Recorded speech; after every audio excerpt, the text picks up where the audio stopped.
All right, so this second video will be covering items 6 through 10 of the CGCA, or the Community Canine. This is number 6, allows a person carrying a bag to approach and pet. Number 7 is leave it past food. Number 8 is sit or down stay. And I'll show you what that one looks like, because that one is a little bit of a drill. Number 9 is recalling past a distraction, and number 10 is entering and exiting a doorway politely. So for number 6, it's going to be the exact same of how you practiced on the CGC. You're just going to introduce a bag of some sort. I usually do a backpack hung over the shoulder, just a very simple bag. It's really not much different.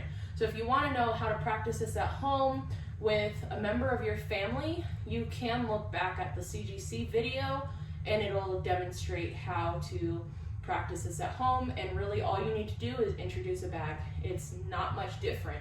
If your dog does have some sort of random fear of this bag, just shoot me a comment and I'll be able to address this directly. Now what I'm trying to do here is I'm trying to limit the amount of videos that I'm making that aren't asked for until they are, because I want to limit the amount of resources that I'm using if they're not going to be used, if that makes sense. All right, so for number 7, you're going to do the same thing as you did with the target, which is setting something down. Good boy. Setting that down, walking him past that. That's his cue to leave it alone. Good boy. Good job. Leash is all messed up. Good boy. So once your dog, this is kind of addressed in the last video or in the part 1 of this video, once your dog is comfortable leaving that target alone, we're going to go ahead and we're going to introduce food. Now, same as last time, we want to start really, really easy at first. So first, I'll start with this sealed container of dog treats. Come here. Yes, still very interested. Good boy. Leave it. Good job. Now, he already knows a leave it. I'll go ahead and I'll introduce a clip of how I do leave it, but that'll be its own video, and that'll be probably after I record these. So once we get our dog on a good leave it, we're gonna walk past this very easy distraction. And the goal is to get to a bag of treats or a bowl of food. Come here. Good boy. Good job. So once your dog is comfortable walking past a sealed thing of food, leaving it, offering that leave it, then we'll go ahead and we'll move on to something a little bit more complicated. All right, so I've placed a bag of beef liver on the floor. This is gonna be the food that Tony leaves for now. Tony, come.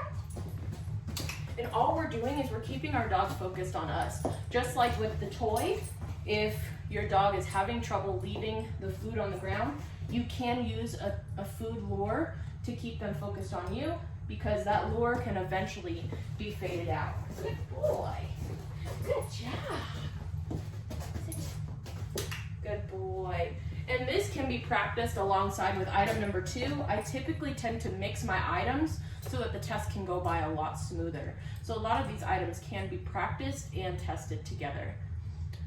All right, item number 8 is to sit or down stay at 20 feet while the handler walks away, grabs an item, and returns to the dog. Now, I'm using a yoga mat. You can use a backpack. I typically, when I test, I just use my own backpack, have the handler go out, grab the backpack, and come back. So first, I'm gonna show you what it's gonna look like when we test. So I'm going to put my dog in a down stay. This is probably not 20 feet, but we're gonna treat it like it is because we don't have much space. I'm gonna walk out, grab the item, and then return to my dog. And this is perfect. They're allowed to sniff the item. They're just not allowed to mouth at, grab, or otherwise show too much interest in the item. Stay. So the way this is going to be practiced is pretty much the same as practicing your down stay, but what I want you to focus entirely on is turning your back to your dog.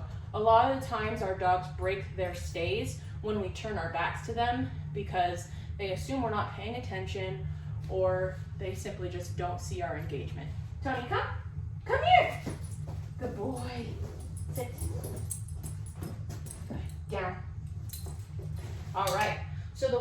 practice this specific downstay is going to be pretty similar to how we practice the downstay in the CGC prep. So all I'm going to do is I'm going to start at a short distance, and I'm just going to start slowly turning my back and then rewarding. Good boy. Slowly turning my back, rewarding. And the goal is to get out to 20 feet. And like I said in the CGC, you want to break this down into really itty bitty baby steps so that you're setting your dog up for the most success rather than correcting them every time they break their stay. So you're going to continue to practice turning your back away, taking a couple of steps away, good boy, and reinforcing that right there. Once you're comfortable going out, or once your dog is comfortable with you going out 20 feet with your back turned, then you're going to start introducing the object. And what you want to do first is start out by touching the object, coming back, and giving that reward, touching it, coming back, giving that reward, and then you're going to move on to shifting it a little bit. You're not going to move on to actually grabbing and picking up the item until your dog is completely comfortable with you shifting it, and then eventually maybe brushing it over your shoulder. You can walk around with this on your shoulder, walk around with your dog so that he's comfortable with you carrying just about anything, because this isn't uncommon. A lot of us carry backpacks, especially when we're on walks with our dogs or going hiking. So we want them to be comfortable with us carrying just about anything. All right, so if we're recalling past the distraction, I typically do this one after the number 8, which is the sit and down stay, and then going and grabbing the item. Typically what I have them do is return the item, step away from the item, and then recall their dog past the distraction. So all this is going to look like, you really do want to practice that recall from the CGC practice that we did. And then once again, we are going to start with just a marker. And this marker just tells them this is where an item is going to go. This is what you need to leave. You need to not interact with this. And as you can see, I have a ball in my hand. Tony is very toy motivated and treat motivated, but he very much likes to play fetch. So all we're going to do is we're going to get him kind of engaged. Good boy. Good job. We're going to put him in his stay. Come here. Sit. Try again. There you go. Stay. And then we're going to recall him past this little marker. Tony, come! Good boy. And then I'm going to go ahead and I'm going to throw his reward. Good job. Bring it here. And that's going to be his reward for now, because he would much rather play with the toy rather than have his treat. Now, if your dog is genuinely struggling with leaving the object alone, you can use a long line to help with your recall. We'll go ahead and we'll pull this out. Good boy. All right, come here. Good boy. Come here. Sit. All right, so we're going to go ahead and we're going to place him in his stay. And say I have a bowl of food or something right here where he's struggling a little bit. What I'm going to do is I'm going to first move my distraction so that it is out of his way. So when I'm recalling him, he's not being forced to step over it. So I've got my distraction here. Tony, come! Good boy. So I'm recalling him past it. Now, for the actual test, the item can be slightly off the path, which is fine. I tend to push my clients a little bit, and I put the distraction right in the middle of the dog's path so that the dog is forced to intentionally ignore the distraction. So we're going to continue that a few times. Come here. Good boy, sit. Stay.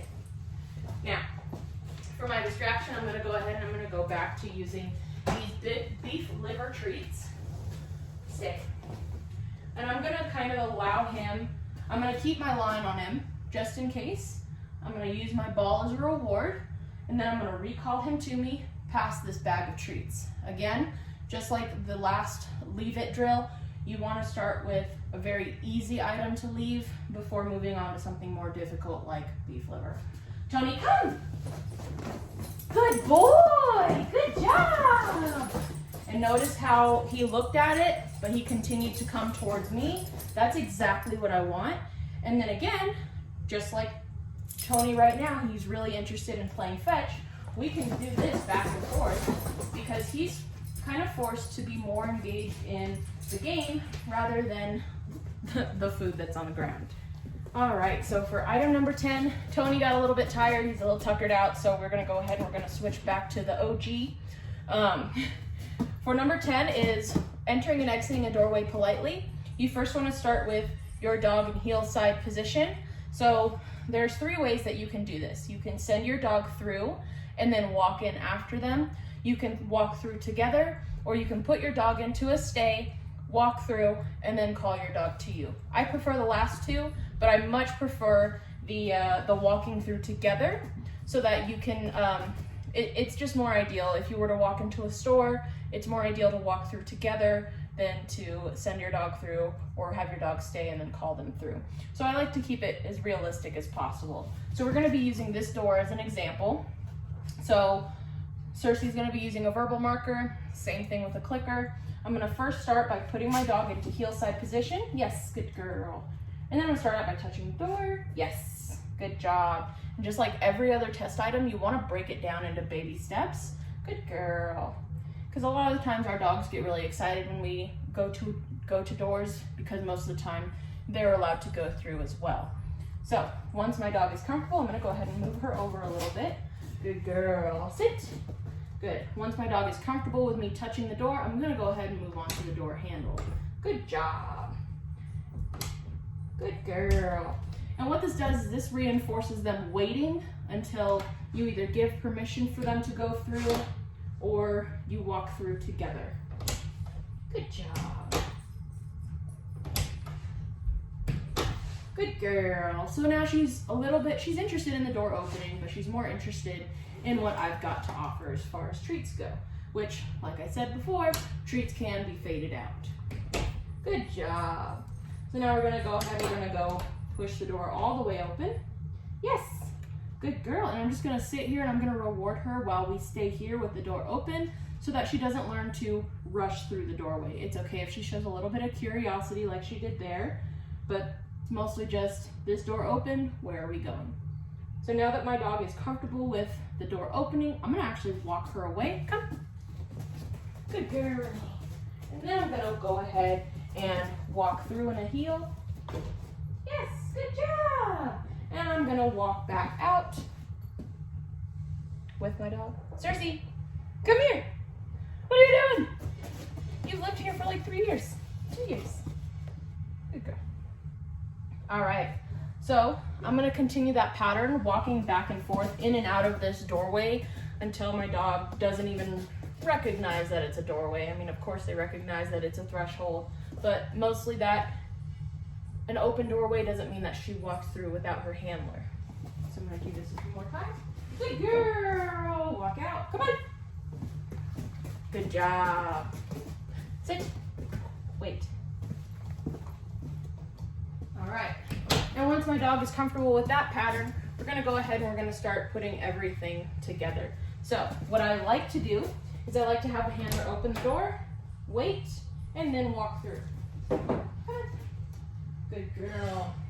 And this way it shows that the dog is less interested in when the door opens and more interested in when we walk through together. So about a 2-second or 3-second pause from when you open the door to actually walking through. Come here, sit. Good.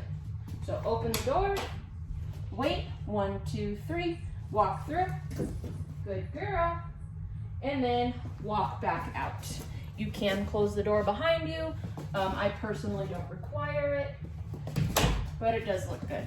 All I need to see is that your dog can enter and exit a doorway politely without rushing ahead of you.